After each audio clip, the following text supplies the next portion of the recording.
CNBC, like CNBC should be held here, like in terms of the accountability, just hold them right there on the consumer's in great shape.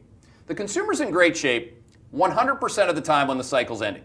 You know that, right? Or you didn't know that? Okay, so let's write that down. So this morning in the early look, I talk about this thing called the pro-cyclical reality that is the consumer's in great shape. First of all, that is a statement about a level or a state.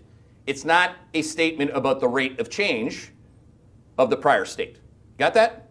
The ROC, the rate of change, is not an opinion. It's a fact, okay? So is looking backwards at the state of one's balance sheet, employment, etc. So if you look at, again, pro-cyclical analysis, which is the opposite of what we do, pro-cyclically, you would basically, pro-cyclically you'd say, night transportation looks like a cheap stock. Then you'd look at, because you're looking at it on yesterday's numbers at peak inventory delivery and pricing to Walmart, for example. That's why that stock got pounded yesterday, because they're like, oh shit, they don't need any more inventory and they can't take price like they used to. Oh, shaky. KNX, great short call by Van Sciver. But again, pro-cyclical, if you're a pro-cyclical investor, you're eventually right fucked, all right? Give me one more, all right? Because you don't really know until you get hammered by a cycle, and then you start to learn that macro matters, okay? So pro-cyclical components, pro-cyclical on macro, let's take point number one, the employment of the consumer. Are you employed? Are you at full employment?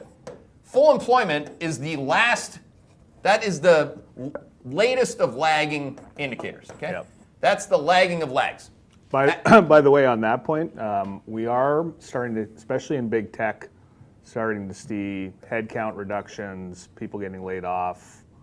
And we also saw it in small businesses. I think that was a couple weeks ago where they had a net loss of jobs. So sorry to interrupt you. That's fine. Savings? Oh, yeah, because you're employed and we just came out of the peak of the cycle and you got your biggest bonus and you got one from the government, you have more savings than you've ever had before. That's pro-cyclical. All right?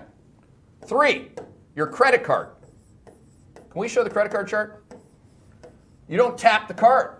You don't have to pay it off yet. You're flush. Look what's happened to the credit card data. This is not new from Hedgeye this morning. There's not one person in Hedgeye Nation that should not be prepared from every single one of these components slowing in rate of change terms. Hey there, Hedgeye Nation, or if you're not part of Hedgeye Nation, thanks for watching Hedgeye on YouTube. If you haven't already, make sure to click on the button below there. Subscribe to our YouTube page. You can also follow the link in the description to our website to get even more great investing content.